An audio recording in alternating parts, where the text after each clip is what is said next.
नमस्कार दोस्तों, मेरा नाम हिमांशु है और मैं आप सभी का स्वागत करता हूं हमारे YouTube channel let's learn railway पर। भारतीय रेलवे के विभिन्न विभागों में से एक अत्यंत महत्वपूर्ण विभाग इंजीनियरिंग विभाग है। इंजीनियरिंग विभाग इसलिए भी महत्वपूर्ण हो जाता है क्योंकि इसके अंतर्गत रेल संचालन की एक अति महत्वपूर्ण इकाई रेल ट्रैक आता है। इस चैनल के माध्यम से हम सभी रेल ट्रैक के बारे में जानने का प्रयास करेंगे। रेल ट्रैक और इसके कार्यों को सम्मिलित रूप से पीवे यानी परमानेंट वे के नाम से जाना जाता है। पीवे रेल का एक अत्यंत संवेदनशील एवं विस्तृत अंग है, अतः इसकी सुरक्षा, संरक्षा एवं इस पर निर्बाध तरीके से रेल चलाने के लिए एक मैनुअल बनाया गया है, जिसे पीवे मैनुअल के नाम से जाना जाता है।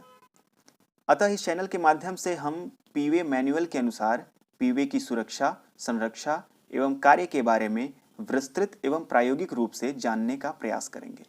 तो आइए शुरू करते हैं। हमारे चैनल के माध्यम से हम ट्रैक के मेंटेनेंस, सेफ्टी और इसकी पूरी इंजीनियरिंग के बारे में हर एक चीज़ समझने का प्रयास करेंगे। जो ट्रैक दिखता है दूर से, वो एक्चुअली वैसा होता नहीं है। जो रेलगाड़ियाँ ट्रैक से जाती हुई दिखती हैं वो दरअसल इतना आसान नहीं होता कि हाँ वो रेलगाड़ियाँ ट्रैक से आराम से सरकती हुई और लुढ़कती हुई चली जाती हैं। इसमें बहुत कुछ छिपा हुआ है, इसमें बहुत सारी इंजीनियरिंग छिपी हुई है। आप हमारे पीछे को देख सकते हैं कि ट्रेनें लगी हुई हैं कई सारी, वो कैसे चलती है, क्या चलती है, इन सब चीज़ों के बारे में हम जानेंगे। जैसे कि एक मैं छोटा सा अगर आपको एग्जांपल दूं, मैं जहां खड़ा हूं, बहुत दूर मुझे जाने की ज़रूरत भी नहीं है, जब मैं जहां खड़ा हूं उसी का मैं दिखा सकता हूं कि ये छोटा सा पत्थर है। इसको हम लोग पत्थर ही जानते हैं। दूर से कोई भी देखेगा कहेगा कि हाँ ये पत्थर लगे होते हैं, क्योंकि रेल चलती है और रेल को जो है थोड़ा सा सपोर्ट चाहिए होता है, रेल ट्रैक को सपोर्ट चाहिए होता है, इसलिए पत्थर लगा होता है। तो यकीन मानिए दोस्तों, केवल एक यही काम नहीं है इस पत्थर का। आप विश्वास नहीं करेंगे, इस पत्थर को लेबोरेटरी में कम से कम 10 बार टेस्ट करके तब जाके यहाँ पे गिराया जाता है, जिसकी एज आरडीएसओ के द्वारा निर्धारित होती है 40 साल। इसमें यह देखा जाता है कि इसकी वाटर एब्जॉर्प्शन कैपेसिटी कितनी है। इसमें यह देखा जाता है कि इसकी टेम्परेचर हैंडलिंग कितनी है, कितने टेम्परेचर तक ये हैंडल कर रहा है, ये कितनी ज़्यादा रिजिडिटी दे पाता है ट्रैक को। तो इतना ज़्यादा ये काम का एक छोटा सा एक पत्थर है। तो ये पत्थर की खूबियाँ तो हम लोग जान ही गए हैं। और सबसे बड़ी बात कि इस पत्थर को बैलास्ट कहते हैं। ये नॉर्मल पत्थर नहीं होता, ये बैलास्ट होता है। इसको हम लोग इंजीनियरिंग भाषा में, ट्रैक इंजीनियरिंग की भाषा में इसको बैलास्ट बोलते हैं। ऑब्वियसली बैलास्ट बोलना ही चाहिए, क्योंकि ये इतने ज़्यादा परीक्षणों से गुजरा हुआ है, इसका इतना इंपॉर्टेंट काम है, तो कुछ तो यूनिकनेस इसमें होनी ही चाहिए इसके नाम में भी। तो यही नहीं, इसके अलावा बहुत सी ऐसी चीज़ें हैं, जैसे कि हम ये ट्रैक है, ट्रैक भी ये कुछ यहाँ पे सीधे ट्रैक दिख रहे हैं, कुछ टेढ़े ट्रैक दिख रहे हैं। इनके भी हर एक ट्रैक के अपने अलग अलग कार्य हैं। टेढ़े ट्रैक अलग चीज़ के लिए होते हैं, सीधे ट्रैक अलग चीज़ के लिए होते हैं। दोनों ट्रैक के बीच में ये एक छोटी सी पटरी लगी हुई है, इसको भी, ये नॉर्मल पटरी नहीं होती बल्कि इसको चक्रेल बोलते हैं। तो बहुत सारी ऐसी चीज़ें हैं। ये पत्थर नहीं, ये इसका एक नाम है जिसको स्लीपर बोलते हैं। और ये दशकों से जो है इवेल्युएशन इसकी हुई है, और होकर के ये फाइनली पहले लकड़ी के स्लीपर्स होते थे, उसके पहले पत्थर के स्लीपर होते थे, बड़े बड़े स्लैब्स होते थे, उस पर पटरियाँ बिछाई जाती थी। तो वहाँ से फिर लकड़ी का बना, फिर उसके बाद से स्टील का स्लीपर बना, फिर कास्ट आयरन का स्लीपर बना। तो मतलब इसका एवोल्यूशन होते होते होते होते ये जाकर के फाइनली एक पीएससी स्लीपर, कंक्रीट स्लीपर के रूप में बन के आया है। तो इस स्लीपर पे हम ये रेल की पटरियां बिछाते हैं, जिससे कि स्टेबिलिटी बहुत अच्छी रेल की होती है, अन्य स्लीपर्स की अपेक्षा जो अब तक ऑब्सोलीट हो चुके हैं। तो अब पटरी को स्लीपर में होल्ड कैसे किया जाए, उसके लिए भी अलग चीज़ें हैं। जैसे कि हमारे पास ये क्लिप होती है, इसको क्लिप बोलते हैं।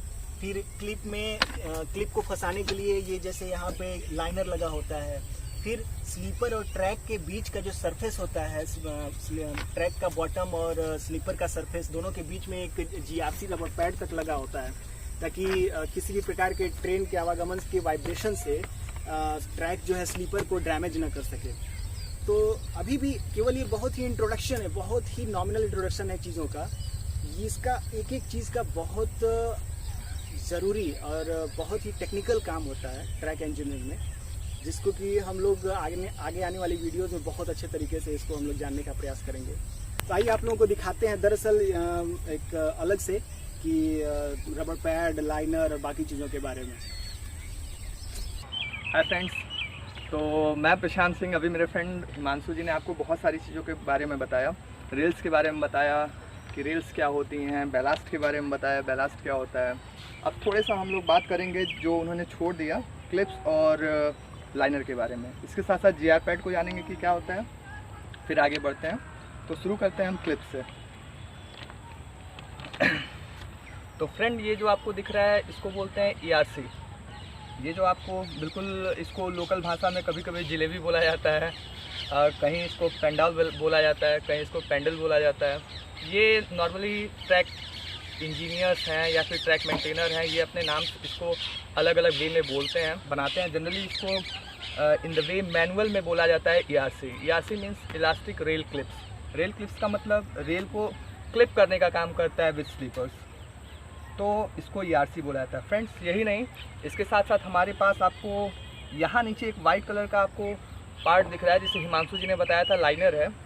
तो ये आपको मेरे पास जो है अलग अलग 2 टाइप के लाइनर दिख रहे होंगे। यहाँ एक देखेंगे ग्रीन स्ट्रिप्स लगी है, यहाँ येलो स्ट्रिप्स लगी है। ये अलग अलग लाइनर्स होते हैं। इसके अलावा बहुत टाइप्स के लाइनर होते हैं। जनरली आपको यहाँ मैं केवल ये बताना चाहता हूँ कि लाइनर का काम होता है कि क्लिप और रेल के बीच में बैठना, ताकि ये दोनों स्टेबल रहे। स्टेबल मीन्स कि ये इलास्टिक है। इलास्टिक मीन्स कि थोड़ी सी इसको हाइट मिलेगी तो इसकी इलास्टिसिटी और बढ़ जाएगी, रेल की स्लीपर्स के साथ पकड़ और बढ़ जाएगी। और इसके बाद मेरे फ्रेंड ने बताया था आपको GR पैड। तो फ्रेंड्स, ये आपको दिखेगा GR पैड, जो आपको रेल्स और स्लीपर के बीच में अभी फ़िलहाल में नहीं दिख रहा है।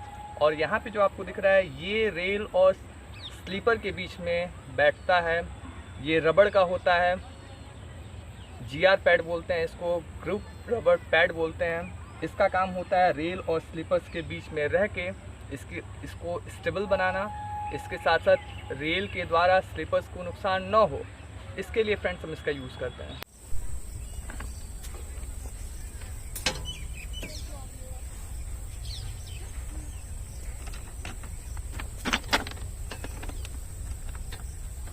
केवल यही चीज़ें नहीं है दोस्तों, इसके अलावा बहुत सी ऐसी चीज़ें हैं जो कि हम बहुत ही अच्छे तरीके से जान सकते हैं यहाँ पे। जैसे कि अभी मैं जिसके पास खड़ा हूँ उसको क्रॉसिंग बॉडी के नाम से जाना जाता है।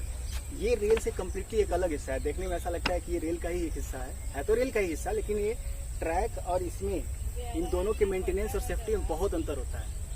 तो ये सब तो बस रेल के छोटे छोटे टूल्स हैं दोस्तों। मतलब ये अमूमन रेल की फास्टेनिंग में, स्लीपर से फास्टेनिंग में काम आते हैं। फास्टेनिंग बेसिकली उसको कहा जाता है जो कि रेल को बांधे रखता है स्लीपर से। इसके अलावा बहुत सारी ऐसी चीज़ें हैं जो कि जिसके बिना कि रेल ट्रैक पे चल ही नहीं पाएगी। तो उन सारी चीज़ों के बारे में हम जानेंगे इस चैनल के माध्यम से। और ट्रैक इंजीनियरिंग से रिलेटेड हर एक चीज़ हम लोग इस चैनल के माध्यम से जानेंगे, आपको बताएंगे। और आपका सहयोग हमें अपेक्षित है।